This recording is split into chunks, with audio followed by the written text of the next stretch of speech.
Hi everybody, welcome back to my channel, Manal Talks Books. I'm Manal and let's talk books. Today we're gonna actually talk show and I'm gonna review the episodes 4 through 6 of the Wheel of Time TV show. I have a lot to say on episodes 4, 5, and 6. Mainly episode 6. I have a lot of issues with that one, and I want to preface this video by saying that I'm gonna be overly critical, but I do not want you guys to think that I'm shitting on the show, that I'm hating on it. I don't want you guys to think that I have no faith, that I'm completely done with it, because that's just not true. I have a lot of faith. I think that the writing's gonna get better. I think that after them doing this for one season, they're gonna learn from their mistakes and they're gonna adapt.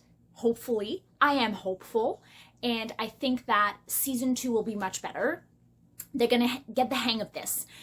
But for now, I am gonna be critical, and being critical is kind of my love language, to be honest. I love to complain and criticize a lot of things that I'm passionate about, but it comes from a place of love and not a place of hate. So I don't want this show to fail. I really don't, and I'm rooting for it and I believe in it, but I'm also going to criticize it. So just get ready. But we're going to start with episode 4. And episode 4 is actually my favorite, so I'm going to say a lot of good things. The first thing I want to say about episode 4 is I really love how it was written, and the fact that we followed 3 different stories really helped, I think, to explore more of the world, to explain more of the world to non-readers. We got to see more of the Ajas, and we got to learn about what each Aja actually does. And I thought that, again, it wasn't too exposition-y. It didn't feel like the story was stopping so we could get all of this history and knowledge. We also got to see more of Liandrin. In the show, I think she's not as hateable, and I don't like it because I just have such a prejudice for Liandrin. Like, I hate her so much with all of my heart. But I don't know if the show is trying to make her like more endearing or whatnot, but yeah, don't fall for it. Anyway, Liandrin could be more hateable, but it's fine. Like, the actress actually really portrays Liandrin well, like her calculating, manipulative side. And I love that Nynaeve sees right through her, because Nynaeve ain't a dummy. I love that we actually get to know the Warders, because in the books, again, I've read books 1 through 5, so I don't know if later on we're gonna get to know the Warders more, but in the books where I'm at, the only Warder we truly get to know is Lan. I really loved talking to the Warders. I mean, I didn't talk to the Warders, but when Nynaeve was around the fire and they were like joking around and talking about what it is to be a Warder and what it means, I just think that the bond between an Aes Sedai and a Warder is something really special. How deep it goes when Karini actually dies, and you can just see Stepan like distraught and disoriented. It was heartbreaking. Another thing I loved about episode 4 is we get to see Logain, which in the books, especially book 1, you only hear about Logain trying to amass an army and claiming he's the Dragon Reborn, but you never actually see him or see what he's doing. And I just loved that cold open where he's actually conquering the city, Ghealdan, and you can see the taint in his power, which is another stylistic choice, creative choice they made that I really love. I still think the CG's a bit off for the power, but I'm completely fine with it. The way they're portraying it, I feel like they're doing the best they can with it. I loved seeing how people actually want to follow him. You know, like, the people of Ghealdan were fighting him at first, but then he shows to them that he is merciful and that he might be there to help them and save them. He can actually gain followers as well, and that people can be behind a dragon.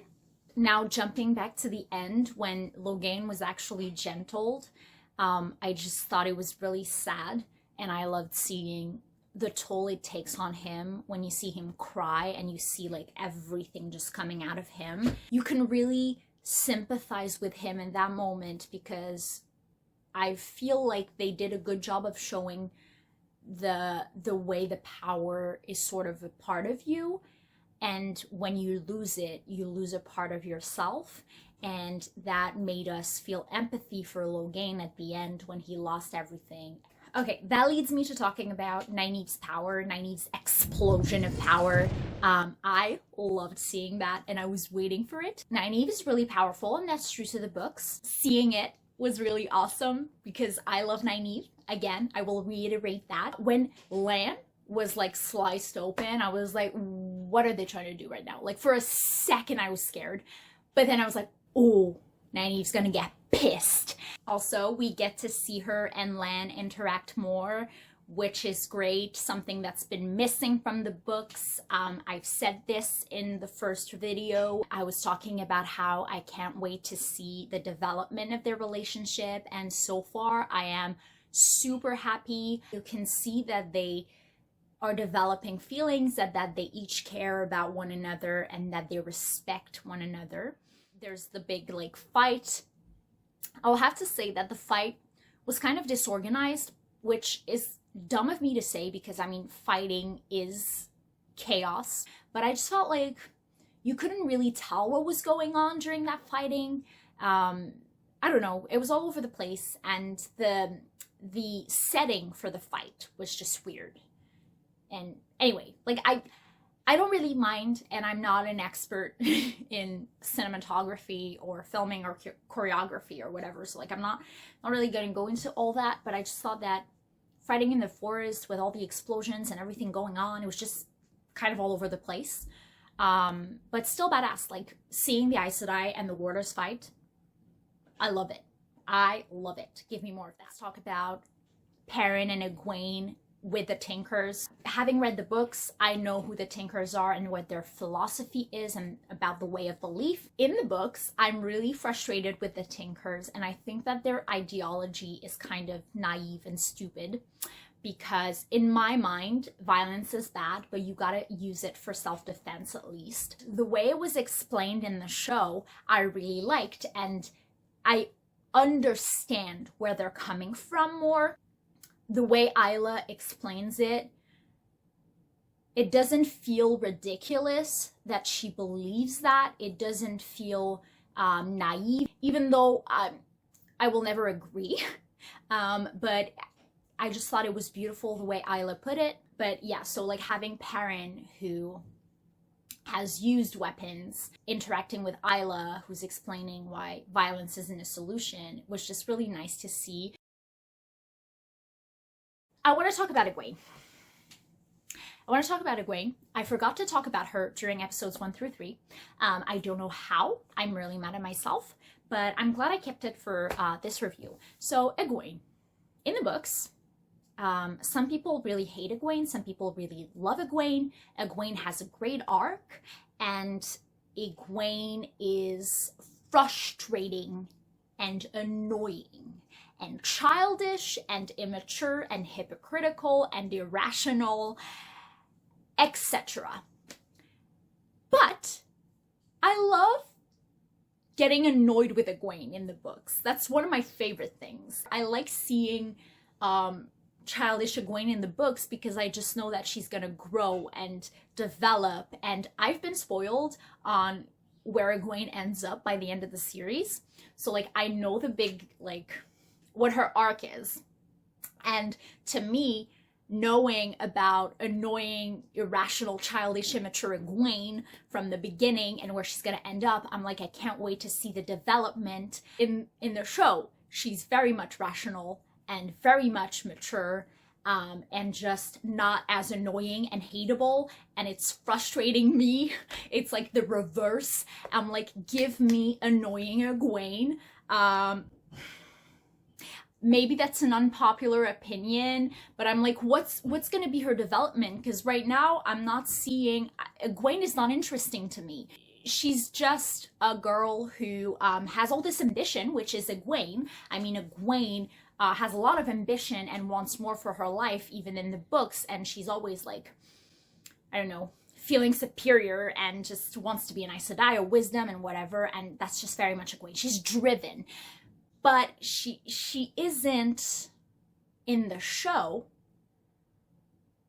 immature enough. And I know that they aged the characters, so that's why they're less childish. But I just feel like Egwene needs to have a dislikable thing about her. Usually people have complaints when characters are annoying, but I have complaints when characters are not annoying. Go figure. I was actually waiting for Elyas to show up. Elyas, like the wolf guy. I won't say more. He talks to Perrin about his wolf powers and all of that. And I don't understand why they cut that. I don't understand why Elyas didn't show up, because I feel like they could have added that easily. It wouldn't have taken that much time to have like an extra character with the Tinkers who would take Perrin aside and just talk to him.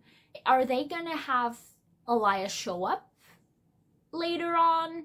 Or are they just cutting him and we're gonna have like Moiraine or somebody else explaining that to Perrin? That was just like, why? Why did you cut that? So some of their changes I think are useless and unnecessary, but we'll talk more about that later on when we get to episode 6. Following Mat, Rand, and Tom, I love how we get to see that Mat's affected by the dagger. And some people were confused because Tom was explaining, Tom thought that Mat could channel or is exhibiting signs of channeling, and he's talking to Rand about his nephew. So some non-book readers were confused after reacting to that episode because they weren't sure if Mat was channeling or if Mat was affected by the dagger, but I thought it was very clearly the dagger. And then when that little girl was talking to Mat, that showed again Mat's sensitive side, that he's very caring, especially towards children.